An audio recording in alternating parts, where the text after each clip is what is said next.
Well, my name is Peter Anthony Keegan. I'm originally from South Armagh, spent a lot of my life in England, and then came back to live in Westport. I have been in the construction industry for the whole of my life, and when I came back to Westport in the end of the 70s, we decided to set up a little company and carried on in the construction industry. And that was the way up until 2009, when things collapsed, including my own business. And I had time then to really look into things and see what caused this. In my opinion, we had always worked hard and done our best to employ a few people over them years. And all of a sudden it was just like turning a key in a door, it was gone. So eventually anyway, I realised that this was caused obviously by banks and by reckless lending. So I decided to look a bit more into where we were at ourselves, because at this stage we were going through a very tough time. And next thing was anyway, we got a prosecution summons from the courts on none. I think what it said on it was non-declaration of the household charge, failing to make and provide a declaration of the household charge. And I never had anything like this in my life, and of course it made me think, well, what's going on here? So I decided to do a wee bit of research with a bit of help from others, and eventually, having done that and really looked at this, we said, no more. We're going to stand up and fight. And basically that's why I'm here now, to challenge this. In relation to the household charge that you've received summons for, and specifically that you've failed to make and provide a declaration, what has been the result of your research or investigations into this particular act? My total belief has been now that this act is void, null and void, really. With the help of others, we've discovered that there is a flaw in this act, and that's what we are standing on, that principle. What specifically have you found in the act? And I believe you mentioned before there's another document that many people mightn't be aware of that goes along with the Household Charge Act. Yes, there is another document, the statutory instruments, which makes up the Act itself. Rules, regulations is another name for it, and we have, with the help again of others, we have looked into that deeply, and that's where we have discovered where we believe the people are being conned, is the word I would use actually.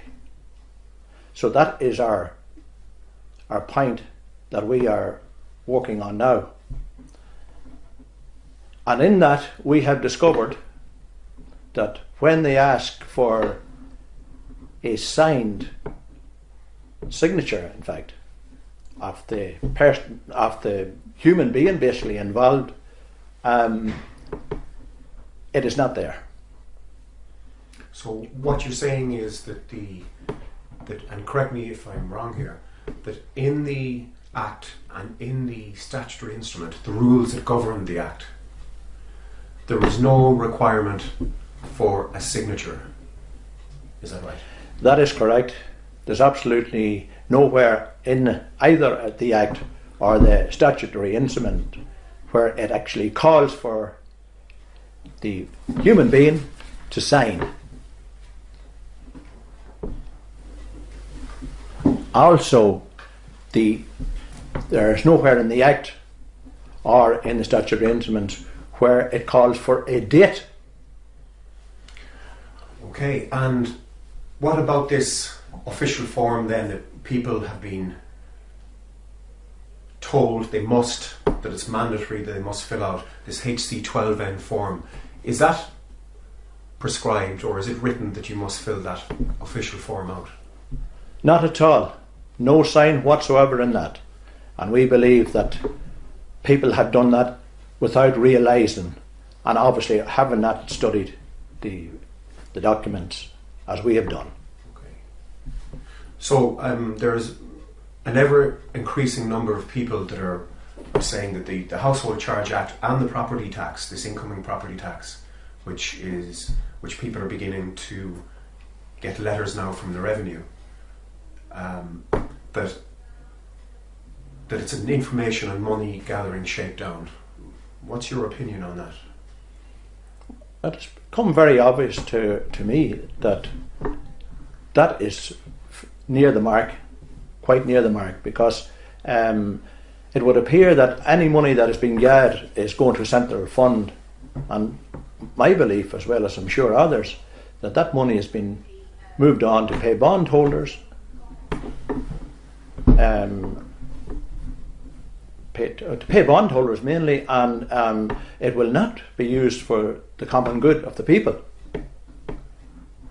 So essentially what you're saying is that according to the Household Charge Act and the Household Charge Statutory Instrument, the rules and regulations that govern that Act, nowhere is it written that you must sign, give your signature, and nowhere must you date it, and nowhere does it require you to fill in this HC12N application in the Act. Correct. Absolutely nowhere in either. So if that's the case, what's stopping anybody else from filling out the information that is required on behalf of somebody else? How is that enforceable? Well, it is not enforceable. And if you were to follow what it mentions in either of the paperwork, you could do it on the back of a cigarette box. But is that a declaration? I don't think so. Well, at a very basic level, how can I force you to make a declaration? Can I force you to make a declaration? Of course not. What has forced people, and that is the word, is fear. That's my belief. So you said you and others have begun to get together now, and can you tell me how that's forming?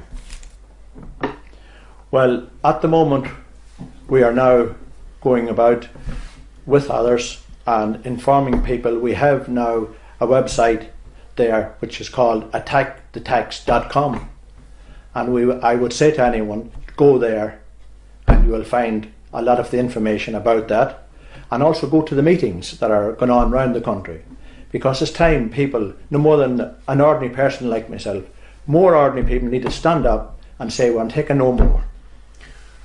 So how can somebody then defend themselves? I mean, a lot of people will say that, oh well, the household charge, that's more or less finished now, and they're going to take it out of my money if I don't pay it anyway through the incoming property tax.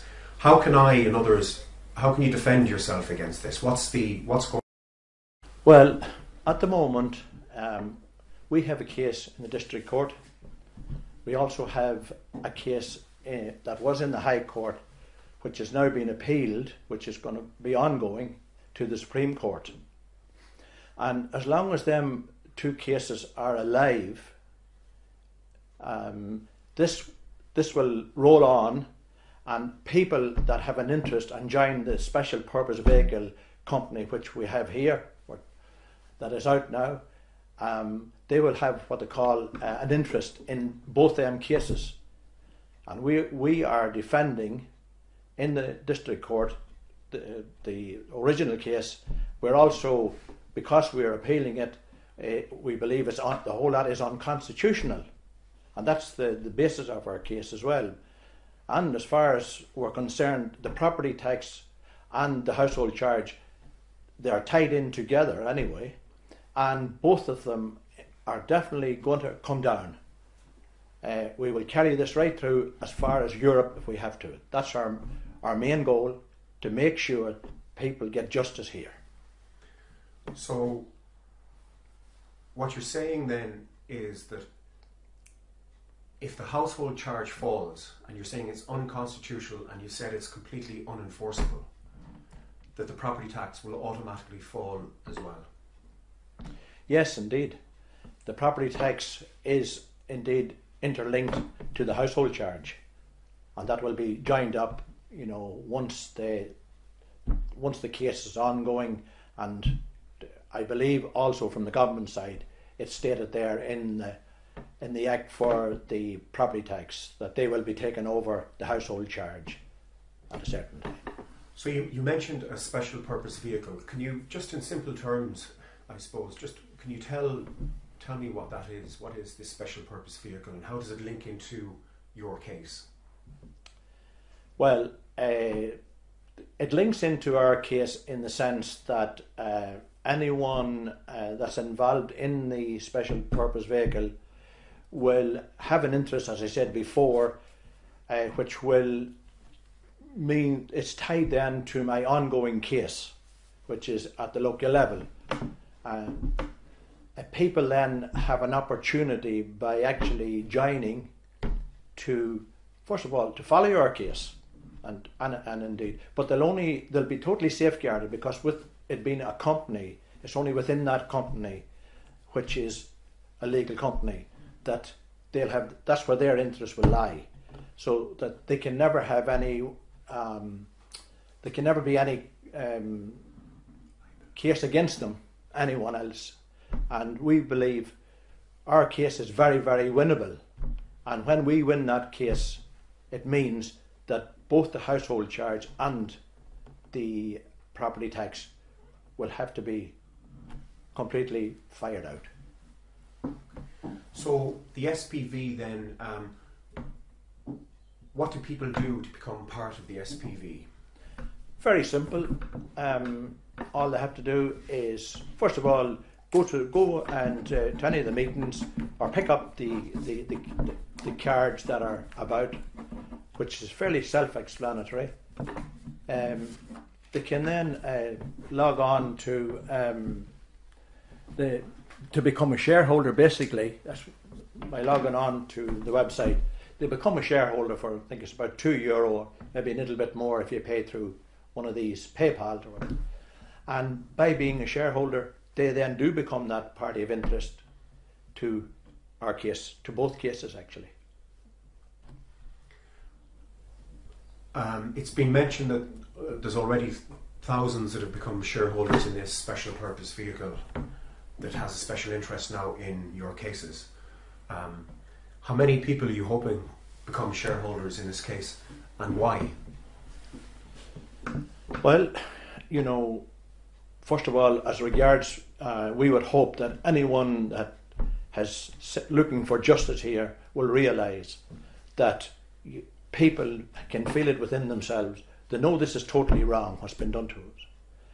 And we would expect people that have in their own hearts thinking of challenging any of these things that the government is doing at the moment against the people, that this is an ideal opportunity to say, listen, no, we will not pay this. We will not fair use anymore. So all they have to do is sign up, really.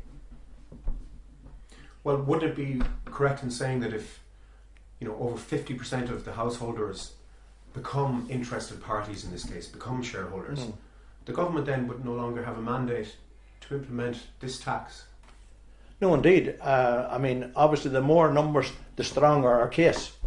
And certainly we'd be very hopeful that we will get at least that amount of the population. And by the way, even people that have paid the household charge rather, a possibility, very strong, they can join and they can also get their money back once we win the case.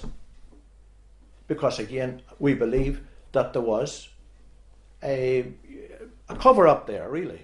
and that people innocently signed up to that without realising what the full facts were.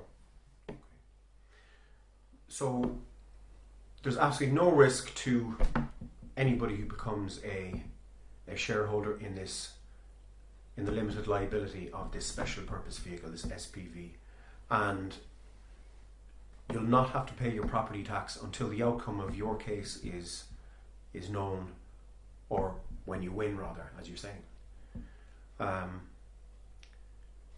Would you say that the time for talking is over? Very much so. Very much. We realise now we've done a lot of bitching amongst ourselves. Now it's time for the people to stand up. This is a good start, folk.